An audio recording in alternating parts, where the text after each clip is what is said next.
Se o segundo turno da eleição fosse hoje, entre Lula e Bolsonaro, em que um candidato votaria e por quê? Eu votaria no Renan Santos. Eu votaria sempre no Renan Santos. E se o Renan Santos não estivesse no segundo turno? Eu só conheço esse cara. Eu não, aqueles dois ali, pra mim, é um negócio intragável. Eu não vou, assim, não senta numa guerra pra perder. Então, nunca vou imaginar eu perdendo, eu não estando lá. Eu comecei essa eleição com 0,3 na primeira pesquisa que me colocaram. E agora já estou em algumas pesquisas próximo de 10. Em São Paulo, eu acabei de bater 10 na pesquisa Real Time Big Data. Nos trackings que os bancos e partidos contratam, estou variando de 8 a 10. Então, a ideia é fixa. A eleição é guerra. Se você tiver com mentalidade que você vai perder, você perde. Em geral, quem perde é que faz o acordo. Eu não quero fazer acordo com ninguém. Eu não quero sentar numa mesa com o Flávio. Eu não quero sentar numa mesa com o Lula. Eu quero fazer o que eu acredito. É isso. O que o bolsonarismo fez de errado que o candidato pretende não repetir, caso seja eleito? É tanta coisa. Eu vou tentar listar. Primeira coisa, o bolsonarismo, ele não tinha uma versão otimista do Brasil. As pessoas falam, algumas pessoas falam, o Renan tem um discurso de ódio, que ele fala que vai matar bandido. Cara, eu tenho uma versão otimista, eu sou muito otimista sobre o Brasil. Muito otimista. Uhum.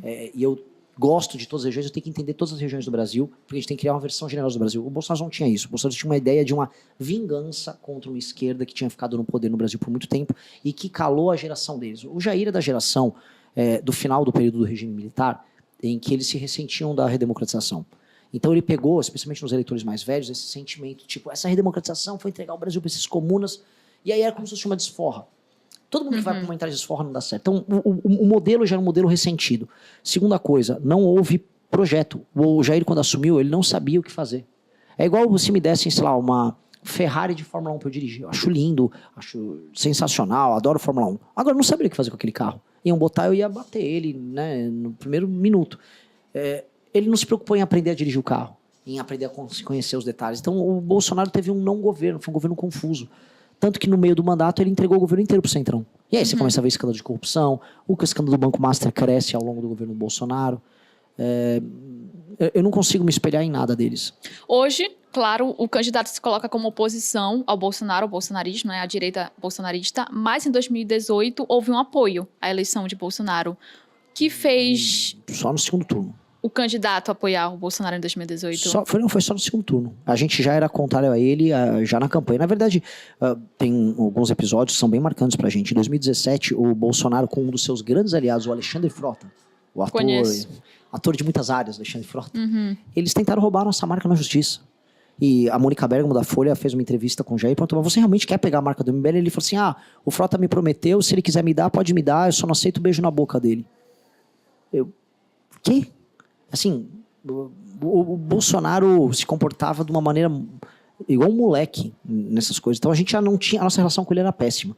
Então no primeiro turno a gente não apoiou o Flávio, o Jair Bolsonaro em 18. E no segundo turno, aí sim, nós fizemos uma escolha. Olha, nós temos o argumento nosso nós temos a certeza de um governo muito ruim, que é o governo do Haddad, que viria por aí. Agora nós temos a incerteza do Bolsonaro. Vamos adotar a incerteza do que a certeza. E a incerteza deu numa certeza de fracasso, logo no início. Tanto que a gente se tornou oposição dele em 2 meses de mandato. Exatamente. Qual decisão do Lula o candidato revogaria no primeiro dia de governo?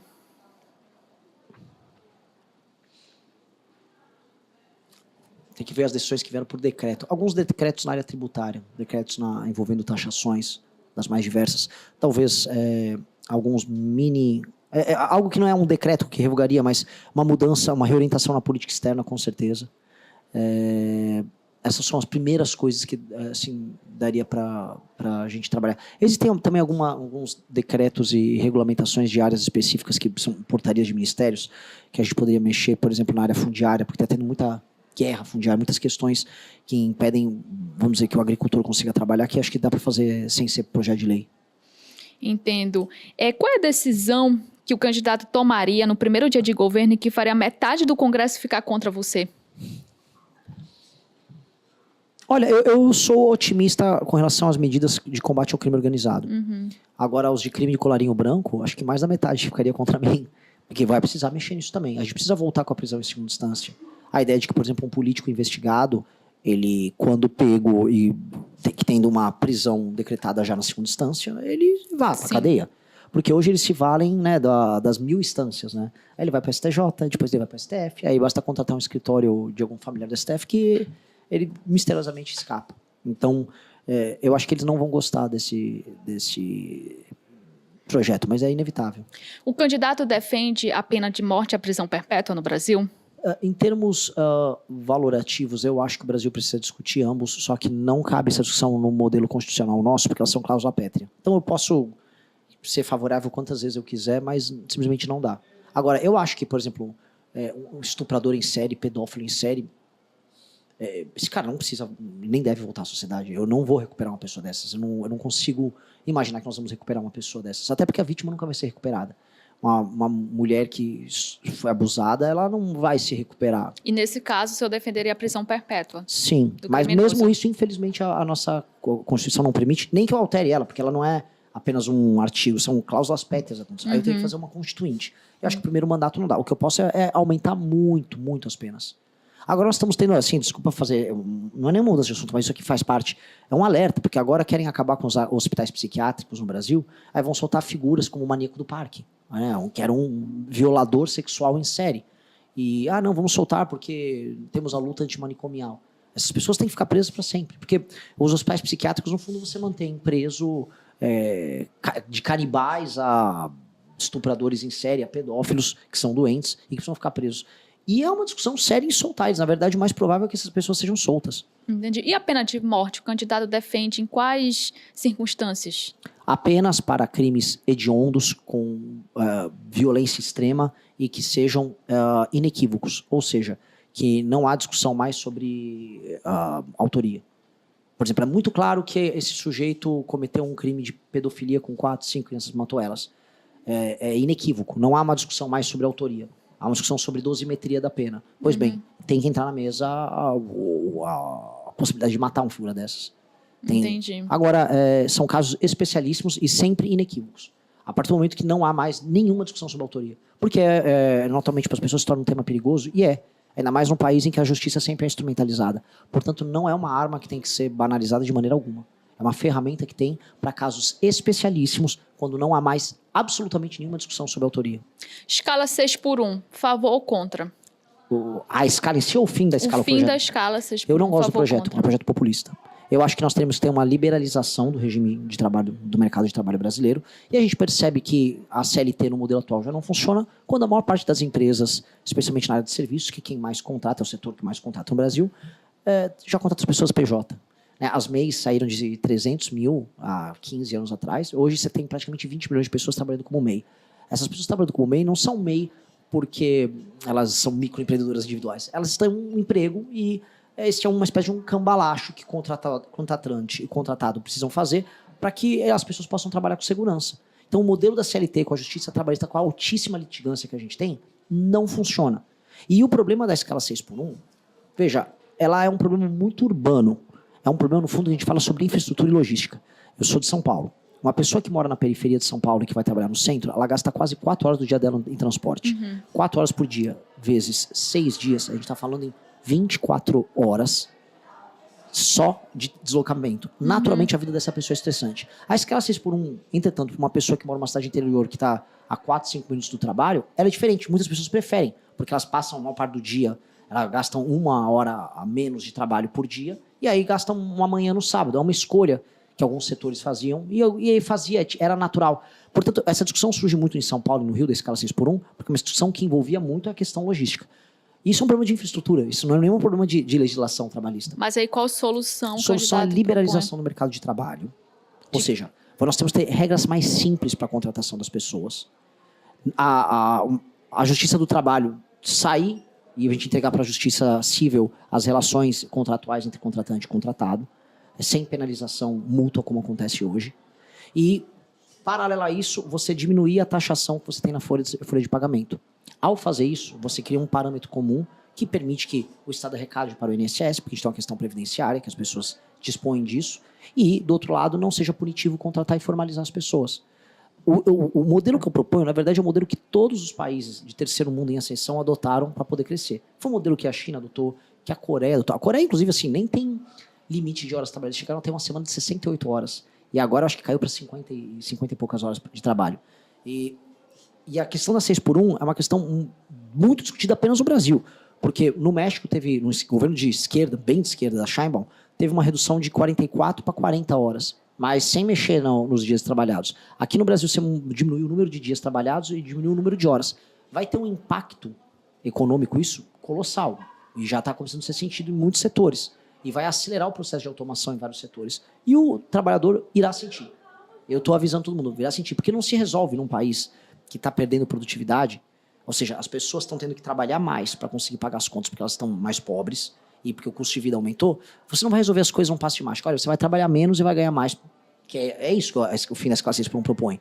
Você vai ganhar o mesmo valor mensal trabalhando menos horas. Portanto, sua hora de trabalho vale mais. Você não vai conseguir fazer isso acontecer como mágica, sem aumentar a produtividade. Portugal conseguiu reduzir as horas trabalhadas, mas Portugal teve ganhos de produtividade colossais, porque no fim do dia Portugal é bancado pela União Europeia. Então, quando você tem toda a economia da União Europeia sustentando o investimento em um país de 9 milhões de habitantes, você consegue ter ganhos de produtividade. O Brasil não tem isso. Então, pelo contrário, o Brasil, a capacidade produtiva do trabalhador brasileiro, ela não aumenta quando comparada com dos trabalhadores ao redor do mundo. Então, isso é assustador. Eu sei, mas assim, nessa questão da escala, do brasileiro que deseja trabalhar menos, que é contra, do brasileiro que não gosta da escala 6x1, ou seja, quer a folga, né, sábado e domingo. Ora, como que o senhor vê isso? Ora, se a assim? gente flexibiliza, quando eu estou falando flexibilizar, as pessoas poderem vender a hora de trabalho dela, essa pessoa vai poder vender a hora de trabalho dela. Como acontece, por exemplo, nos Estados Unidos, como acontece em boa parte do mundo desenvolvido. Você pode, olha, eu vou trabalhar 4 vezes essa semana e eu quero estudar. Ah, ele vende a hora dele. Por exemplo, quando você vai numa lanchonete, eu pude ver isso, nos Estados Unidos é muito comum. A pessoa vai no McDonald's e vai, como é que é a escala de trabalho aqui? Olha, eu posso trabalhar 4 vezes por semana, eles vão trabalhando as horas. Ó, trabalho 3 horas na terça-feira, na quarta-feira eu tenho. Você quer trabalhar 7 horas na quarta? Quero. Entendi. Aí você monta o seu horário junto com ele. E é muito comum, as pessoas fazem a compra e a venda da sua hora nisso. Tanto que nos Estados Unidos você tem as tabelas para contratação, tudo por hora. Então, aqui, hora para trabalhar num posto de gasolina, hora para trabalhar numa Xerox, hora para trabalhar num restaurante. Você vende a sua hora e você compra a hora. E aí você negocia a hora de trabalho. Aí a pessoa pode montar o pacote dela. É que o nosso modelo de contratação é um modelo que antigamente previa, inclusive, estabilidade. Se você era contratado de CLT, você tinha uma estabilidade para sempre. Esse modelo não existe porque o mundo mudou completamente. E não é nem que eu quero, Renan, então, mas se o mundo mudou, vamos ficar igual. O mundo é cruel. O fato da gente querer alguma coisa não quer dizer que o mundo vai se adaptar a isso. Muito pelo contrário. Claro. E uma última pergunta para a gente finalizar nossa entrevista. O candidato nunca ocupou cargo eletivo. Por que o brasileiro deveria entregar a presidência da República para alguém que nunca administrou sequer uma prefeitura? Porque isso não é um critério para ser presidente da República. O presidente da República, antes de tudo, é um líder. Ele não é apenas um gestor. Ele é também um gestor. E ser o gestor, ou seja, imaginar que o presidente vai ficar com um computador aberto, com uma planilha, com os dados agora da economia, agora eu vou dar os dados de como estão os usuários no SUS, agora. E isso é uma ficção. O presidente tem que fazer a coordenação política de um projeto. E é uma coordenação política e simbólica. Portanto, a função do presidente é ser um líder. E eu sou um líder político há 12 anos.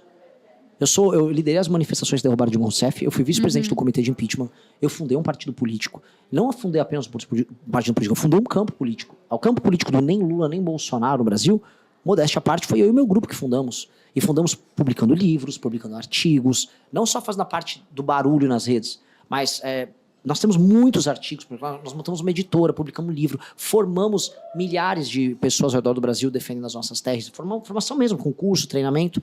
E isso me valida ser o líder de um campo. Então, o campo, o Brasil que não quer nenhum nem outro, o Brasil que imagina que o futuro pode ser glorioso, que nós podemos ter um projeto generoso para todas as regiões do Brasil, esse campo tem um líder, esse líder sou eu. Então, isso não ter tido um cargo não me desqualifica de maneira alguma. Até porque Dilma Rousseff teve cargos anteriores e Fernando Collor teve. Ambos tomaram impeachment. Isso não os credenciou a serem bons ou ruins. O Milei, por exemplo, não teve cargo nenhum e hoje está fazendo um mandato, podem discutir se é bom ou ruim, mas é um mandato que é funcional, ele vem aprovando as coisas dele. A agenda dele está passando. Então, ele sem experiência política prévia, ele conseguiu aprovar. Donald Trump, eu tenho muitas críticas, eu gosto mais do Milei do que do Trump. Não tinha experiência política nenhuma, ganhou e teve um governo funcional. Temos várias críticas, mas ele tem um governo funcional. E eu vou contra a esquerda, a direita e o centro, inúmeras figuras que não tiveram essa experiência e que fizeram bons e maus governos. Porque o que eu quero dizer é, esse não é o principal critério. O critério realmente é o critério de liderança. Sim, o brasileiro da classe média vai encontrar qual diferencial se você for eleito presidente? O fato de eu ser, de maneira identitária, um brasileiro de classe média. Eu vim de uma família lá de São Paulo, que é uma família de um bairro de operários na Moca. Minha mãe, uma psicóloga jovem, casou com um cara formado em direito, jovem, tinha um fusquinha de carro nos anos 80, era a típica família paulistana de classe média. E eu tenho os espíritos, os valores e as dores de uma pessoa de classe média. Então, foi muito legal que você utilizou esse termo, porque é muito o que eu acho que tem que ser o país que nós vivemos. Se nós tivermos um país de classe média, significa que a vontade geral vai se encaminhar para uma vontade de um Brasil que trabalha e produz. Que isso quer dizer que tem menos gente na pobreza extrema, mais gente sendo produtiva e menos gente no topo mandando na gente. Um país que é conduzido pela classe média é sempre um país melhor. Hoje, o nosso país ele tem o que se chama na ciência política de aliança topo-base. Então, o topo, uma elite econômica e política que mistura de banqueiros, topo do judiciário, uma certa elite intelectual mais à esquerda, tem uma aliança com o eleitorado mais pobre que está fora do mercado de trabalho. E essa aliança topo-base, ela arrocha a classe média. Então, para a pessoa de classe média, o que eu vou falar é, minha aliança é com vocês. E minha aliança com os mais pobres será no sentido de transformá-los em classe média. E não de manter os pobres e convencê-los de que aquilo é um modo de vida, mas sim de que o futuro é eles estarem em classe média. Se você gostou do vídeo, não se esqueça de deixar o like e se inscrever no canal. Te vejo no próximo vídeo.